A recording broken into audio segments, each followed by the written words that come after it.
What's going on, guys? Yeah, man. There's no life's too short to smoke skinny joints. Um, so Mac Blunts has had a let's see. Mac Blunts has an hour with me, and we'll probably catch back up with Mac Blunts next week.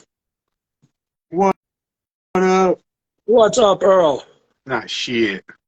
How you doing? Thank you so much, man. Oh yeah, absolutely. I Thank you. I know these aren't all that important in the grand scheme of podcasts and content, but man, I just feel like I should do them every week if I'm going to do them, So I try to put something together every week, and Mac Blunt's had some things going on, so I appreciate you hopping on with me, man. Yeah, absolutely, dude. Thanks for having me on. Next couple of days are going to be busy, yeah.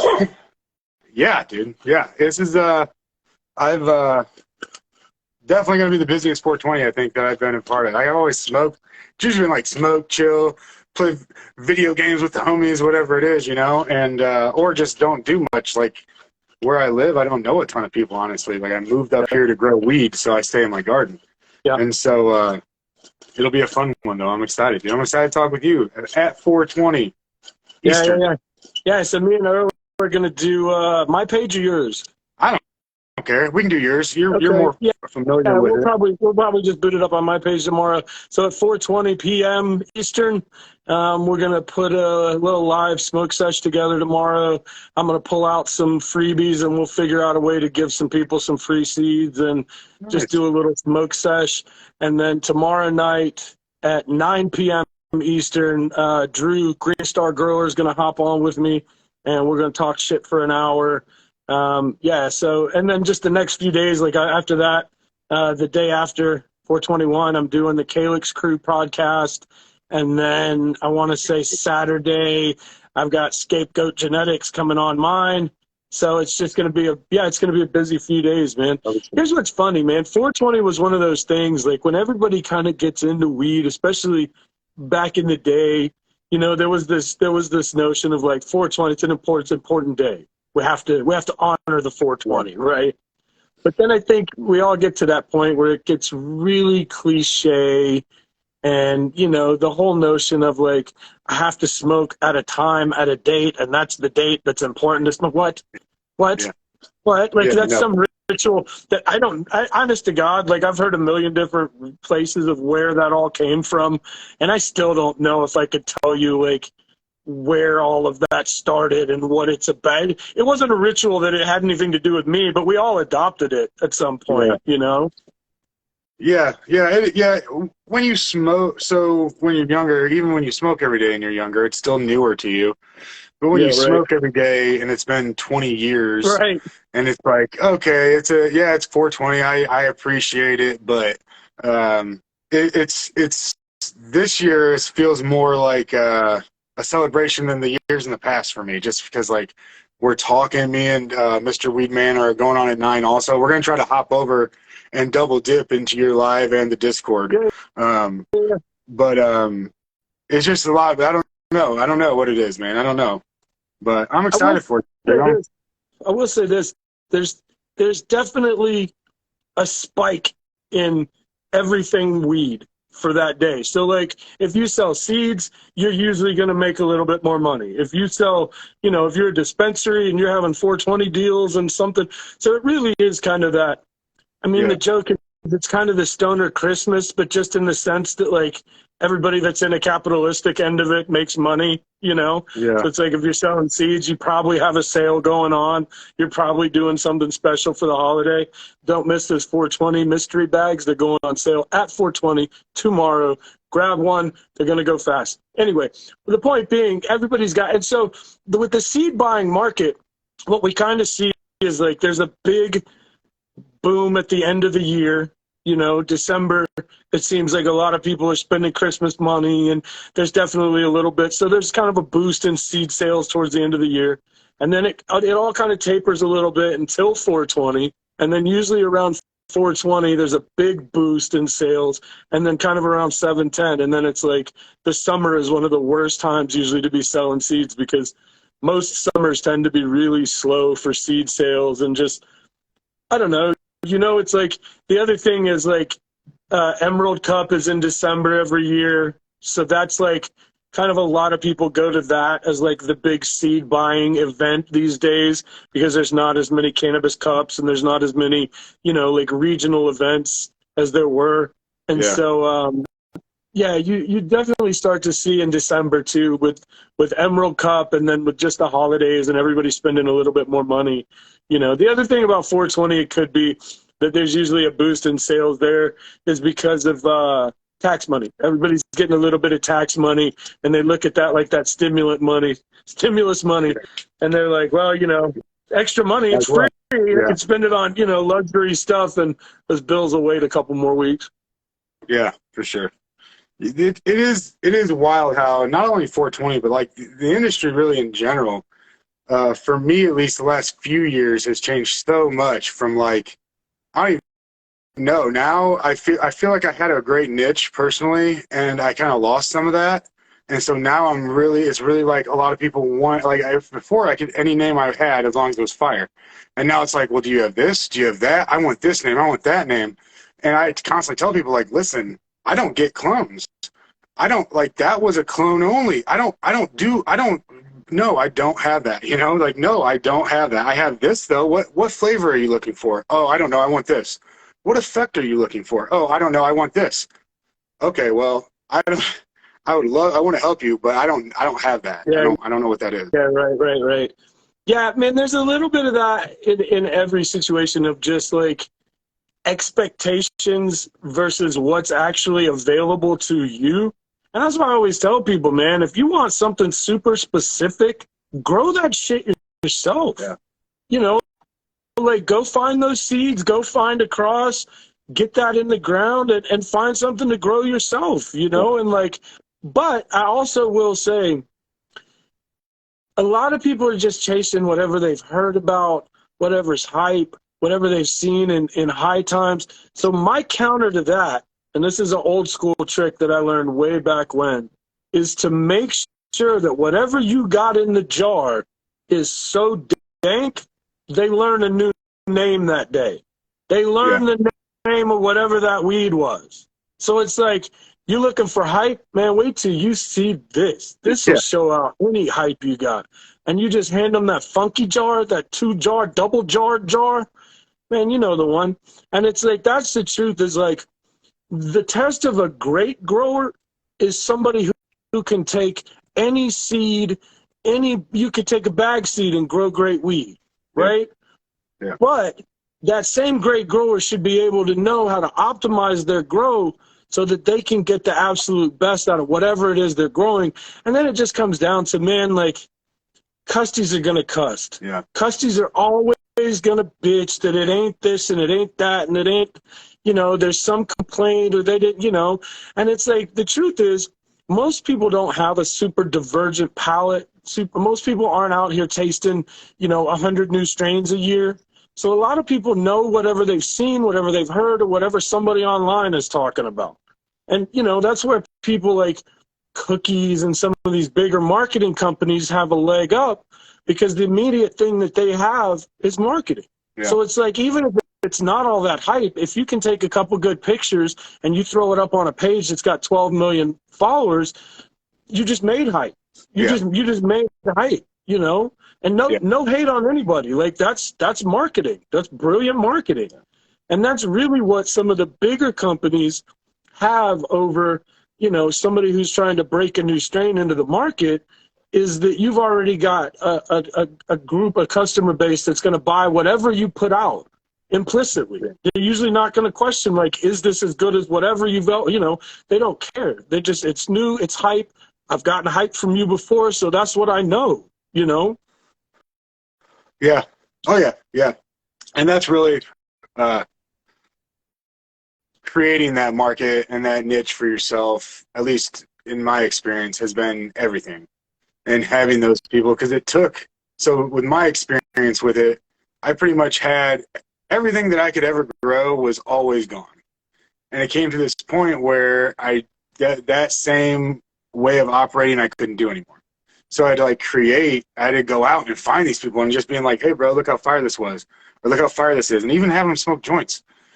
They love it, and I couldn't get the numbers. They'd be like, well, I'm getting this for this. I'm like, well, you know, mine's Well, see, only that's this. a lot of that too, man, is the shift in the market. So Yeah, a lot of people have seen this. We'll throw a dart and we'll say 2013, right? If you lived in a small town somewhere and you had a plug on like top quality, you were still getting 400 plus an ounce for it. No questions asked. yeah, You know, it didn't really matter. But we fast forward to 2017, 2018. There's a number of states that have legal dispensaries now. The amount of legal weed that's produced in this country is more than the black market has ever produced. So the reality is 90% of people in small town America are now smoking either dispensary weed that walked out with a customer or dispensary weed that walked out the back door with one of the employees. yeah, And both of those happen. And that's the thing that doesn't get talked about a lot in the commercial market, is that there's a lot of product. When you're harvesting, there's a lot of leeway in how much water loss there is. So it's like the amount that's there when you hang it and the amount that's there when it goes time to count everything up, weigh everything, and pay our taxes. There's a lot of time there. yeah. There's a lot of time where stuff can happen and some of it walks out and some of it just doesn't get on the scale. And like that happens a lot more than people, you know. So it's like there's a ton of like diverted product that walks straight out of legal dispensaries and into you know, every town in America. But the same thing happens with you know, the same thing happens with customers. There's people that still just smurf 8 dispensaries and they go to another dispensary and go to another dispensary and send it to wherever it ends up, right? But what that's done is it's dropped the gross price of weed in the country everywhere, because now everybody's got a plug of some little Mylars in a little baggie or, you know, in the dispensary packaging and stuff like that. And that's made its way just about everywhere. And we've seen generally, you know, hundreds of dollars an ounce price drops in just even the best product. Now, I will always say, you will always have connoisseurs that are willing to pay for the top of the top. They know the difference. You know, but what you're saying essentially is just reflecting kind of the national price of weed. And it's largely because weed is becoming legal. It's easier to produce. You know, you can run 180,000 square foot indoor grow in certain states. That's a ton of canopy space. Yeah. You know, the notion that every gram of that's going to stay in state is silly. Like, it's just not. This is not how it. You know, weed has a way of moving, and so it's, you know, the price of everything. Even when we go back to like 2016, when you really started to see like live resin, live rosin, you know, really, really high-end melts on a commercial level. You know, all of that dropped the price eventually, because now you've got more producers. Every legal state's got a handful of people that can produce. So it's just a supply and demand situation, but it's a scale thing too, because so many of these states, they come on with their legal, you know, legal weed. They put out a couple of licenses as a filler just to feel things out and see how it goes. Inevitably, those couple of licenses can't keep up with the demand, so they just end up over licensing, giving out way more licenses than they need, and just flooding the market with so much cheap weed that even at a wholesale level, it's almost you know, not feasible to grow and sell, because then you've got in metric, you've got pounds for hundreds of dollars. Who the fuck can live on $100?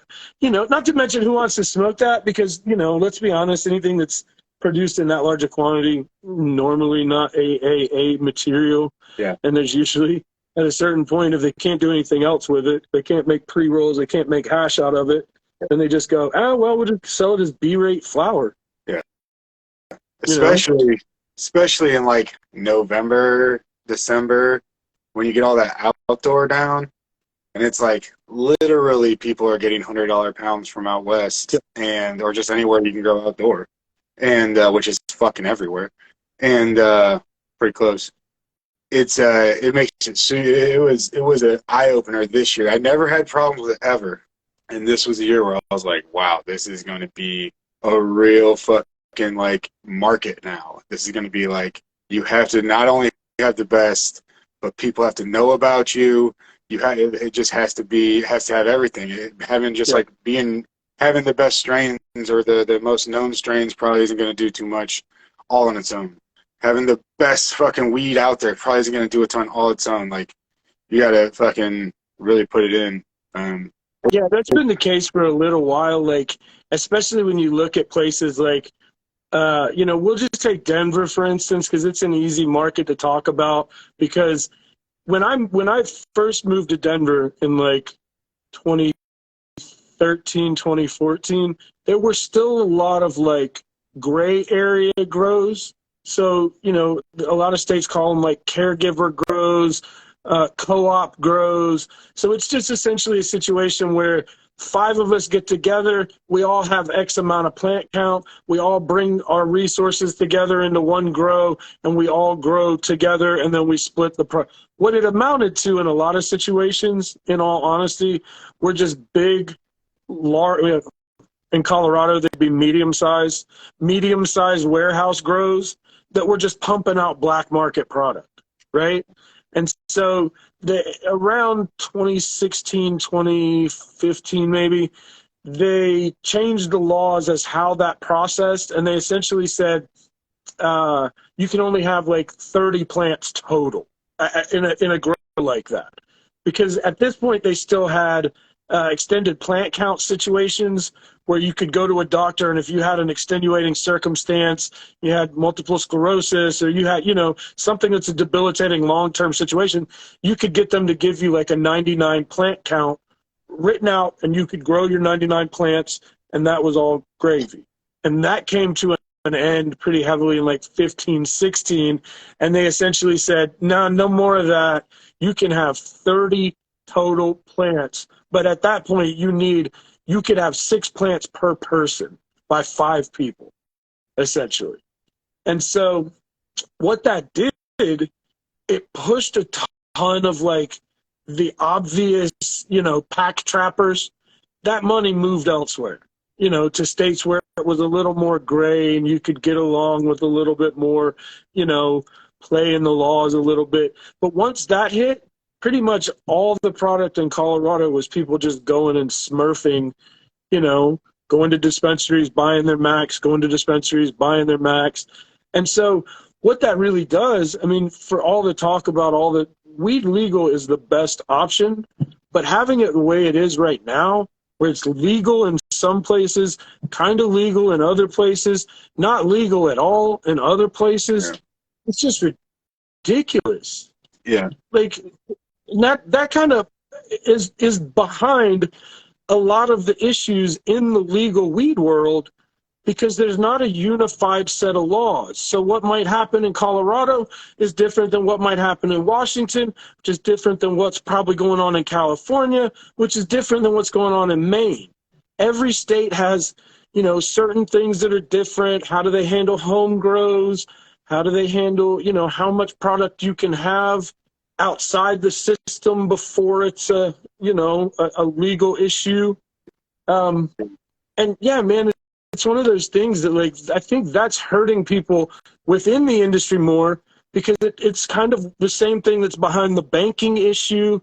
Some of these companies, the one thing you don't want to do is mess with the IRS.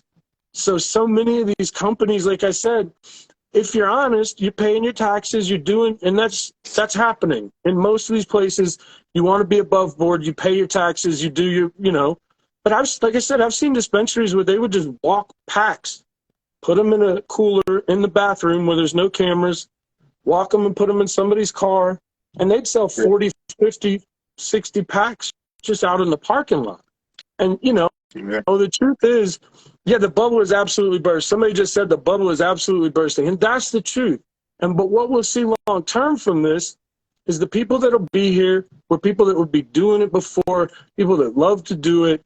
And, that's the sort of people that are going to make it long term. And the cream is always going to rise to the top. So there will always be a demand for the top tier of product. The problem is educating new customers educating people that like don't grab them pre-rolls. Like go find a place that's that's organic, that's doing good work, that's that doesn't use pesticides. Look at their product, find stuff that you can smell just when they open the jar. Yeah.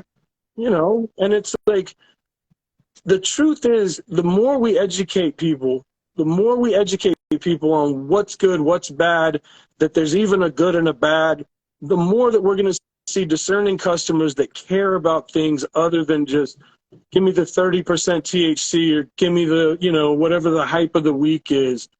And Yeah. the truth is that, that's so much on people that have that platform to say, like, listen, man, there is good weed and then there's great weed and then there's everything else, and it's like, I always had a buddy that told me it was all either dank or it's trash. At the end of the day, that's kind of true, man. Like the notion that there's mids is just being dishonest to the true quality of the product you're seeing.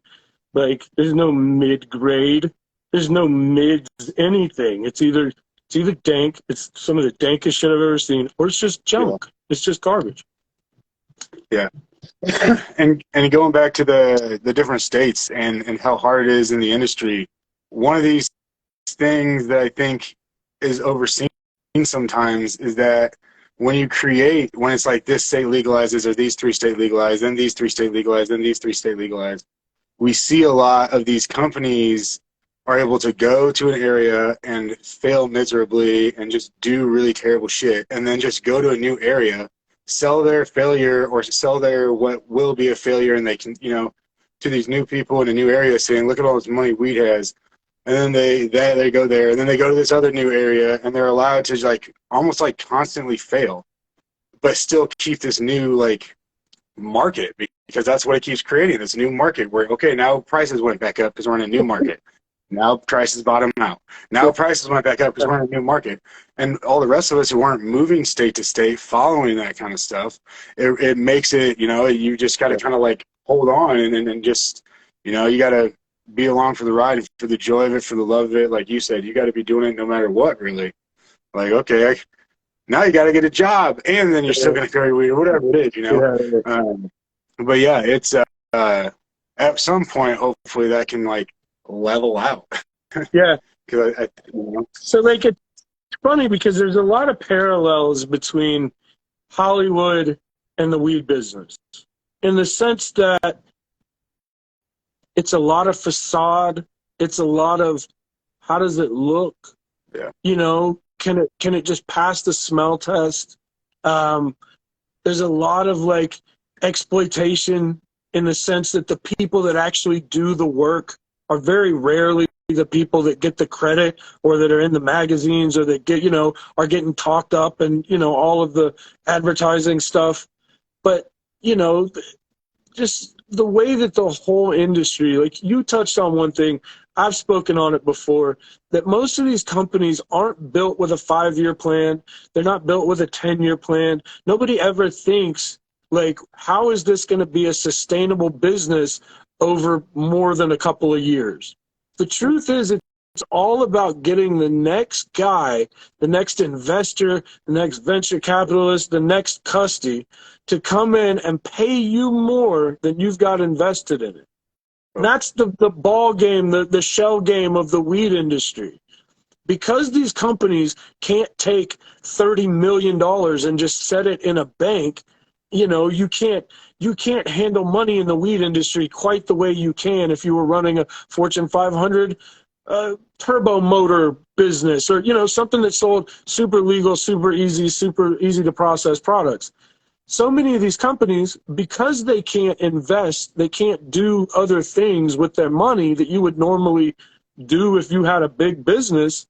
Most of that money has to be pumped into what I like to call artificial inflation. And this is what the whole industry right now looks like. You get a new business, everything's vertically integrated, so you have to do everything yourself, at least in the initial stages. So you have to have now a hash lab. You got to build your own edibles company. You got to build your own, if you want to sell genetic. none of these are actually businesses. They just need to look good enough so that when you drag a bunch of people in here that want to invest, most of the time not weed people, they're shocked. There's plants everywhere. They're glistening. They're beautiful. You walk them through a couple rows. You name off a bunch of hype strains. They don't know what they're looking at. You know, Yeah. most of them are not weed people. So the truth is, you've got all of these different businesses, but none of them have to actually run like a business. You don't actually have to make sure that they're super profitable and this and that and the other, because most weed companies aren't super profitable, especially for the company. A lot of times the person at the very top, or maybe a couple people, are taking home some money. Everybody else that works in the industry, especially people that do the labor, are usually paid less than a living wage. You know, in Denver, you can't live on a weed job. It's almost not feasible. You know, you need a weed job and a hustle.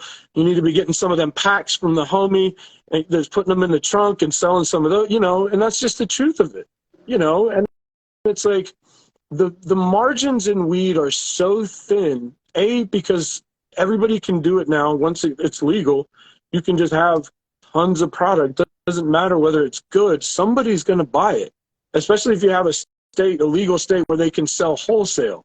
Like, that was the funny thing about when Colorado went legal. Initially, it was you had to produce everything you sell, or a bulk of it, 70% or something. You couldn't just open a grow and only do wholesale. You also had to have a dispensary attached where you sold the product, right?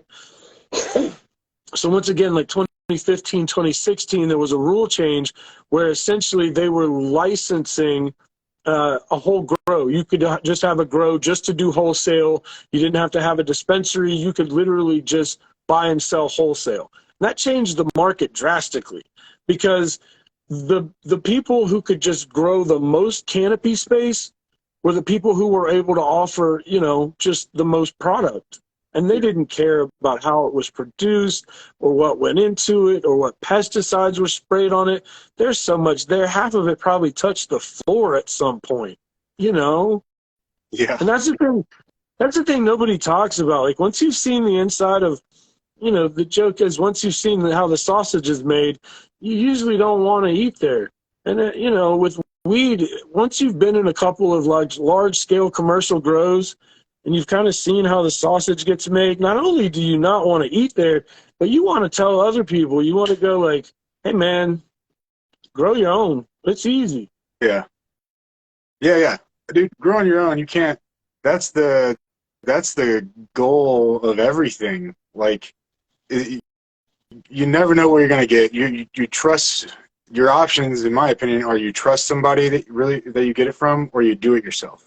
Because like dispensaries, I've been to a dispensary twice, only twice, ever. Twice it was in Vegas, and both times was awful. I got weed both times. Both times I asked the same question, which was, what's the best weed here? And I got edibles both times, and I got one good edible, and other than that, the weed just hurt my head. Both times I gave it away. And because I don't know, I gave it another try, and I was like, okay, I can't do this. And I know that Vegas is pretty notorious for being so dry that they do pump out lower than average cannabis in their fucking dispensaries and shit. But I just never wanted to go to, needed to or wanted to, just because it's just Right. always kind of seemed that way. My experience with Vegas weed was kind of similar. Now, it was purely being a tourist. It was probably within the first year or two, after they had legalized. And I was there on a trip with family, and I was just like, you know what? I'm going to drag everybody. Let's go. And I kind of asked around, and everybody was like, this is the chain to go to. They sell other big name brands. I always hate it when I leave and I don't buy anything. Like, I hate that, because that's just about, one of the most annoying things is just window shoppers. But like, bro, if I can't even find something that I'm willing to like take or give my family or, share with somebody, it's kind of sad.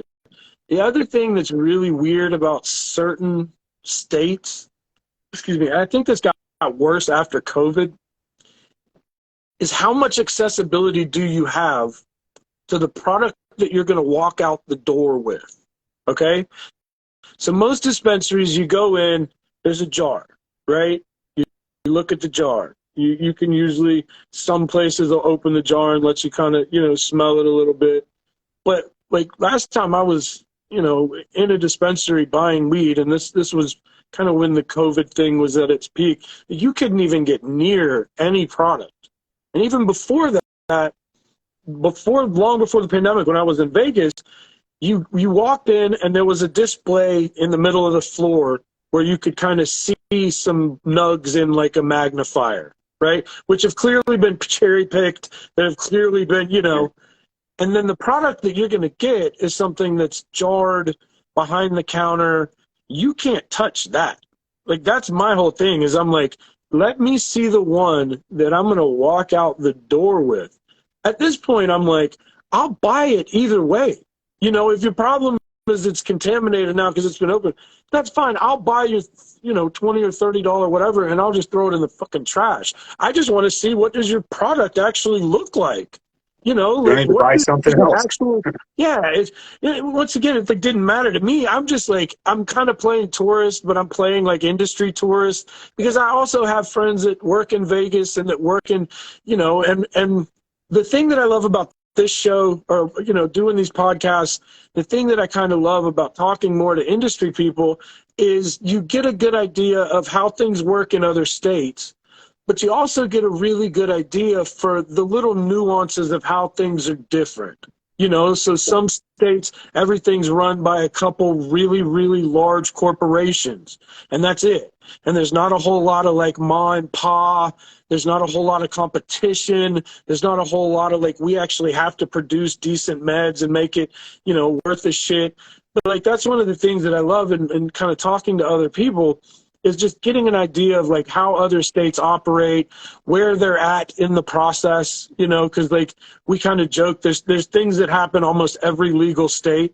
There's kind of a 1 year, a 3 year, a 5 year, and a 10-year thing that kind of, and it all kind of follows what I jokingly call the Colorado model, because they've kind of been the ones to hammer out a lot of the details and and even then you still have a lot of like big corporations and big companies, but there is still a lot of smaller, licenses around places like Denver. And that's to me, at the end of the day, when it goes federally legal, it should all be treated like booze.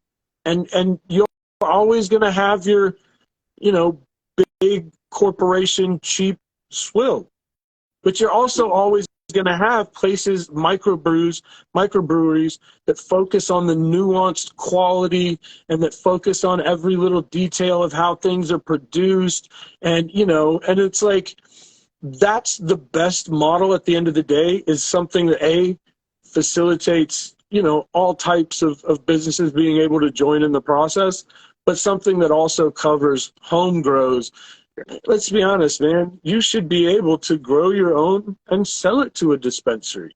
That's not, that's not an unreasonable thing. Like in a true open market system, that wouldn't be that big of a deal.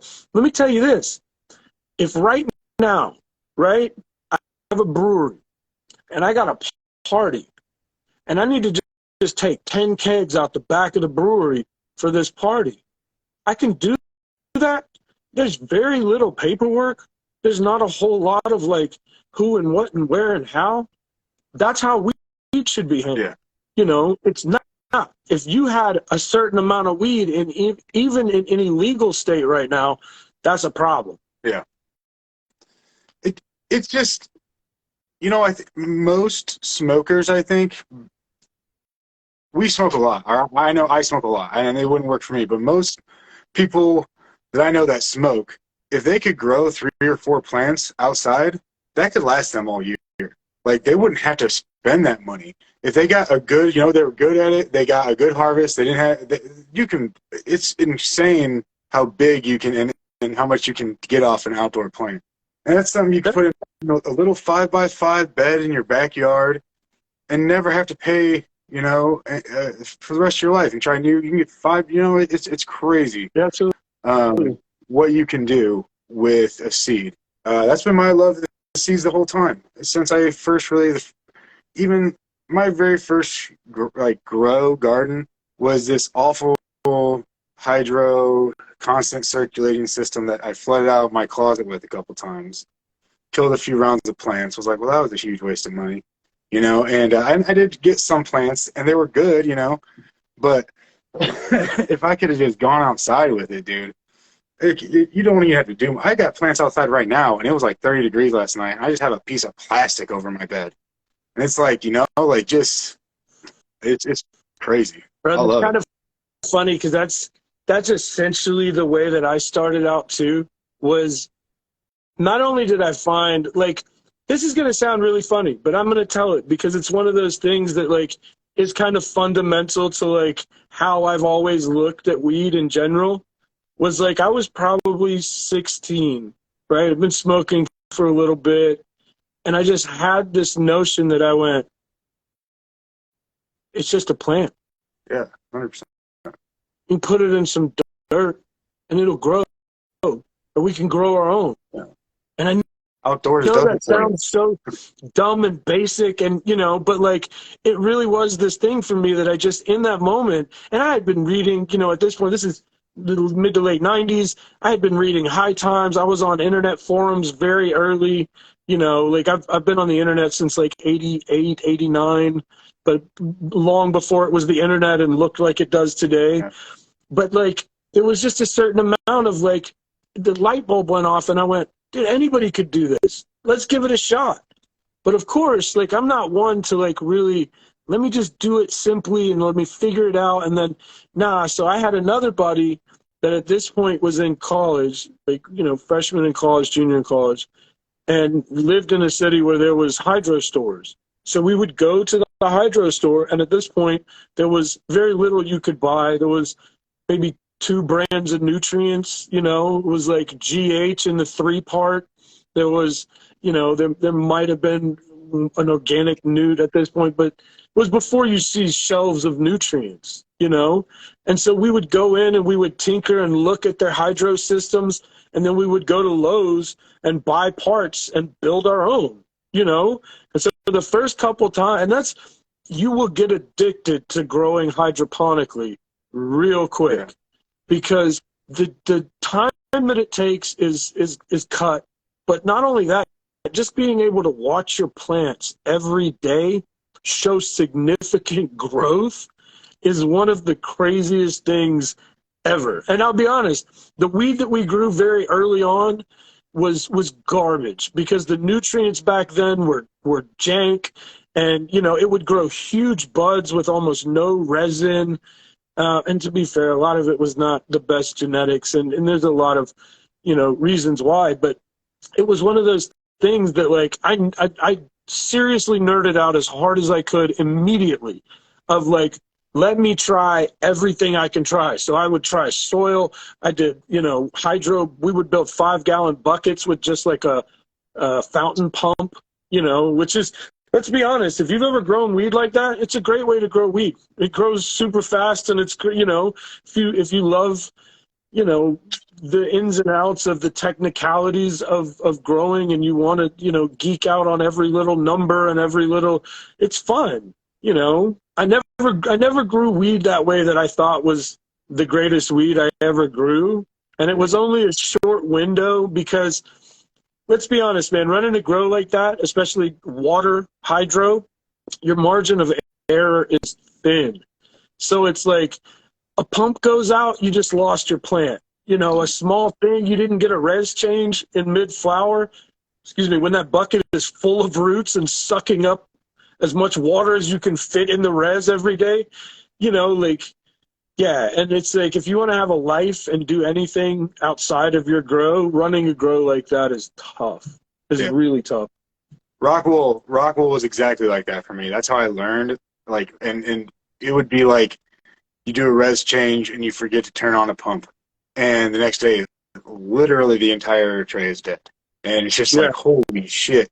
You got to do 16 of those you fuck up on one of them, you know, or even stupid stuff, because those pumps will break every now and again when you turn them off and turn them back on. And when I take mine apart and clean them between runs, and when you Yeah. get in there, like, you see that they break in a lot of different ways. Like, they don't. It's not just They're like, oh, you got usually unlucky pretty there. cheap too. Yeah, they break. Like, so it's heart wrenching. Like, to walk, because you know exactly what it is. As soon as you see that tray, as soon as you see that area of the room, you're like, oh, I know. Maybe I don't know it was the pump. Maybe I don't know somebody didn't plug it in or whatever. Yeah. But you know that it didn't get watered somehow. And Yeah. And it's one of those things that when it happens, that's it. yeah, Versus like that, you know, there's almost no bringing it back. There's not a whole lot of saving it. I've had the occasional luck with just like immediately just defoliating everything, like giving it less to deal with. yeah, But your success rates at that point are slim and none.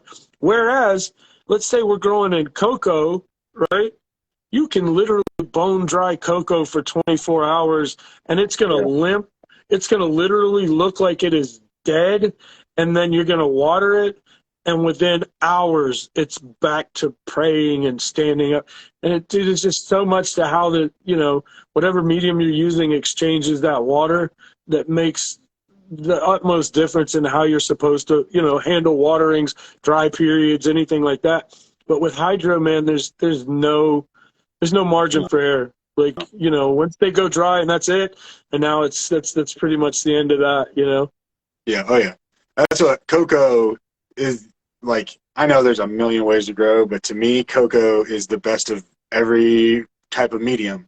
You can water it every 3 days, every 5 days, like a peat moss base. You can. I've accidentally left pumps on for leaving on weekends, and the pumps have been running nonstop for like 36 hours, and you come back and they're happy as hell. Like, oh, I think I Yeah. might have just flushed out a little bit of a nutrient burn or a nutrient, nutrient buildup or something. Yeah, yeah. And and I've forgotten to turn on pumps and come back after 3 days when I usually water 3 times a day. And there's, yeah, like you said, maybe some aren't super happy, but they're popping back. Yeah. Um, and Yeah, every you know, time. it's Yeah, crazy. every time. I love it, and I only use 6 gallon. I use 6 1 gallon pots on a 4x8 area, and that shit fills in. Like, for throwing stuff away, for buying, that's only a half a bag of cocoa for a fucking whole table, for a whole 4x8 table. Yeah, Um, I gotta be honest, I've seen some really good, like, organic bottle fed cocoa grows. So, I mean, the truth is, like, what you're saying is it's super versatile. And yeah, the oh yeah, thing about it is, it's one of those things that if you're growing in soil and peat, predominantly peat, if you yeah, have a mistake, let's say you make a mistake is made. Plant is not happy. Not entirely sure why. Plant is not happy, right? The solution when you're in a peat-based situation is like turning a cruise ship. yeah. 6 days It's away. a real wide berth. It takes a real long time.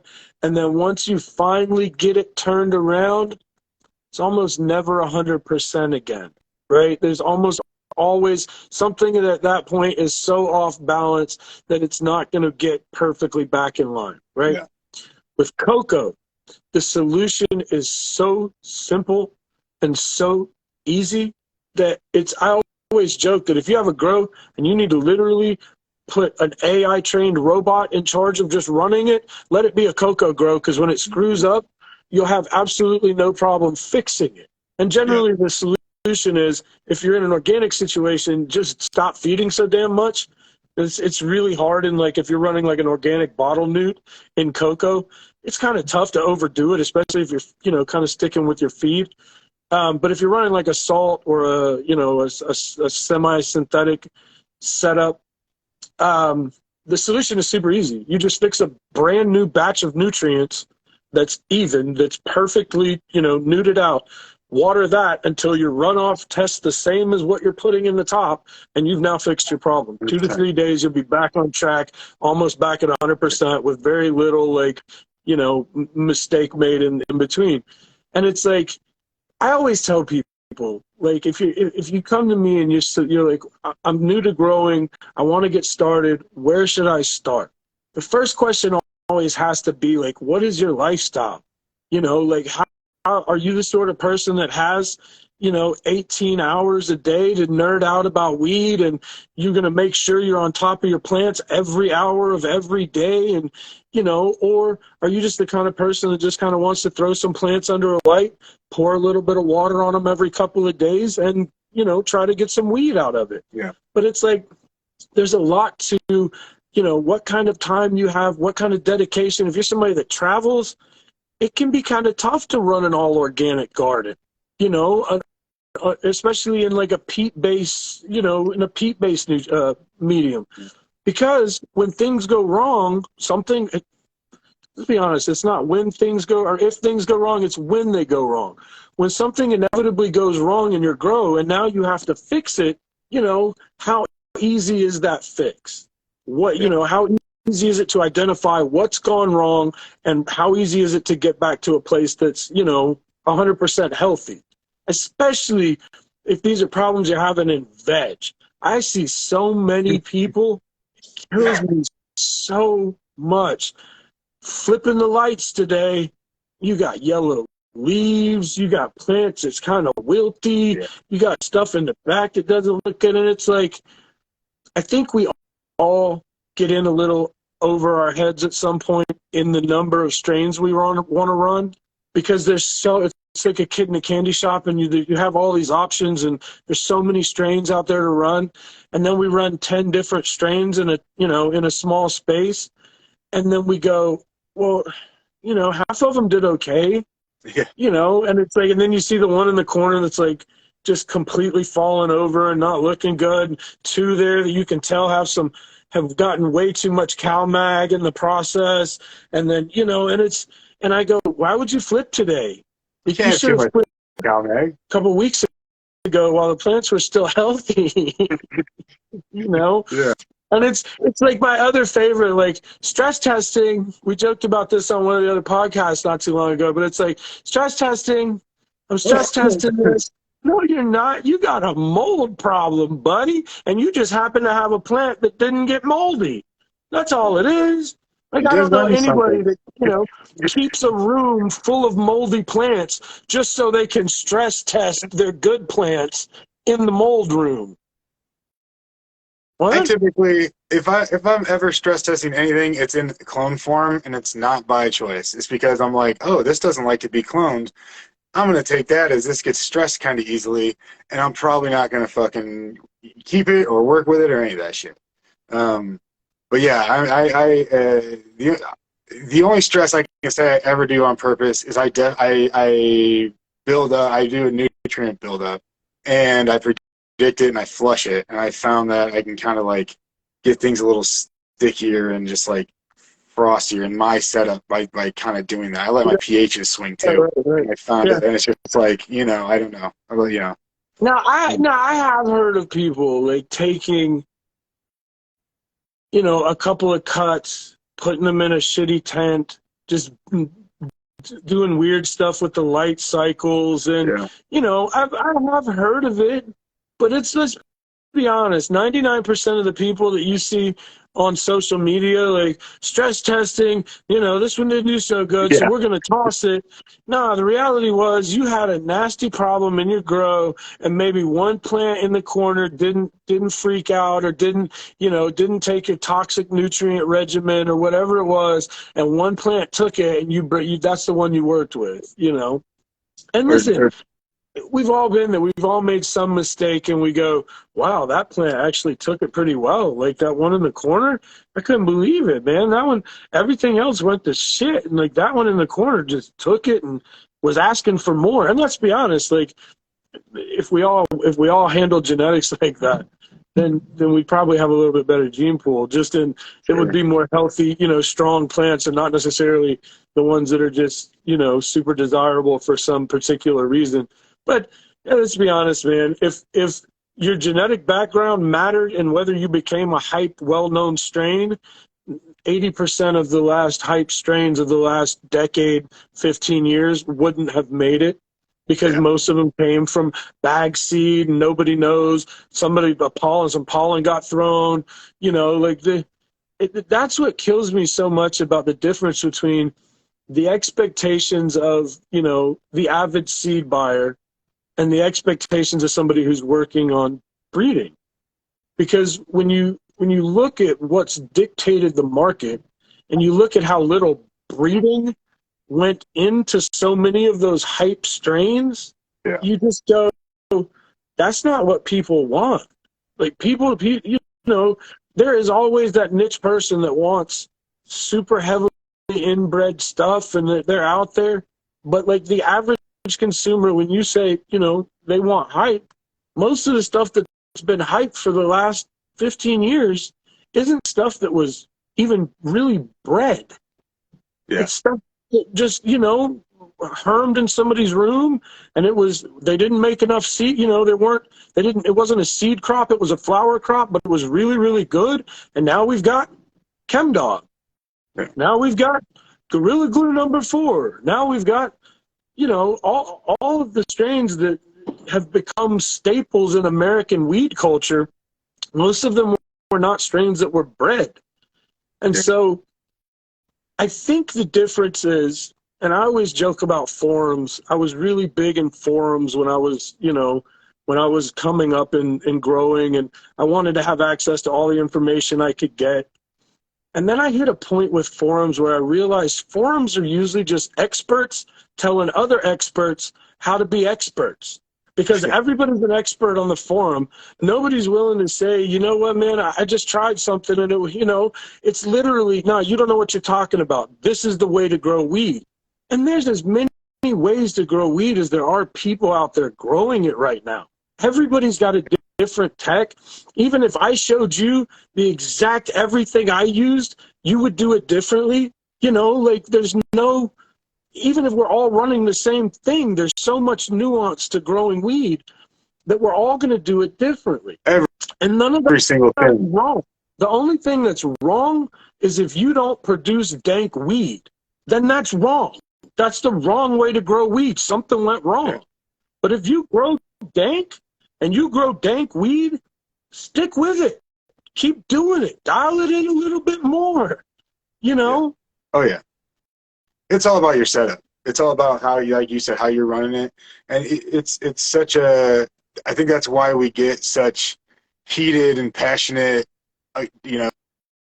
disagreements, is because people are like, dude, I've been doing this for 12 years and it's the best weed that I see. And this is what you have to do. And it just really shows that people don't realize, some people don't realize that there's 50 ways to do every single thing and there's 50 things to do. So there's 25, there's thousands and thousands of possibilities of how, like, even changing something from, oh, well, I run 5 gallons and I run 1 gallons. Like 5 gallons means you're probably watering more. It means that you probably need a bigger dehu. If you have any kind of plant size, it means a ton. It means so fucking much. Everything and down to the water, bro. Like, that's the joke about 100%. New York City pizza. It's all in the water. But it's like everybody's water's different. Everybody's general humidity is different. Everywhere that weed is grown in 2 different places, there's so much that's different and so much that's that changes. And I always say, like, if you're one of those people that can't pick a set of variables and stick with it, then your whole grow is going to be nothing but, I don't know what I'm doing wrong. Yeah. Well, look, Earl, we're pretty much at like 4 minutes, dog. Sure. We might as well save something for tomorrow. We got a whole nother, I got 2 more pods tomorrow. So, like, tomorrow here at 4:20, we'll do it right here on my Instagram. At 4:20 p.m. Eastern, we'll do a little sesh, me and Earl. I'll pull some stuff out of the collection. I got some just whatever, and we'll put some seeds together, maybe give some packs away for 420. Sure. So don't miss that. And then Earl and I separately tomorrow at 9 are both doing different podcasts. So if you follow the Weedman 420 and the homie Earl here, jump on and check them out.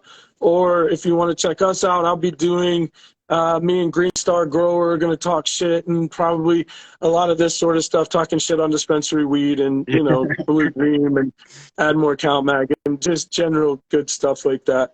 Important And then stuff. the next few days, I have nothing but more podcasts coming. We got, I'm doing the Calyx Crew podcast on the 21st, and then I'm doing another podcast with Scapegoat Genetics on Saturday. Also, 420 sale. We're doing a big mystery bags tomorrow at 420 on 420. Those all go up on the website. It's between 3 and 10 packs of seeds, $100. You're guaranteed to at least get $210 worth of seeds out of it, but you might get 10 packs of seeds. It's kind of a, you Yeah. know, you never know what you're going to get, but we do a lot of 4 and 5 and 6 packs, so you're going to get a hookup. Also, we're adding 10 golden tickets, which will be redeemable for another 10 packs of seeds to eat 10 different people. So you'll be able to, if you get a golden ticket, you'll be able to go straight on the website and get another pack of seeds. www.terpfiend.com, TERPFI3ND.com.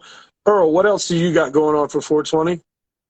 Oh, dude, I'm not doing a bunch more shows besides me and Mr. Weedman's tomorrow. We're going on Discord. I am the Regal. I have all my link tree, all of my shit up there, and I know that the Weedman 420 Chronicles is dropping a new podcast tomorrow for 420. They did a 420 episode, so.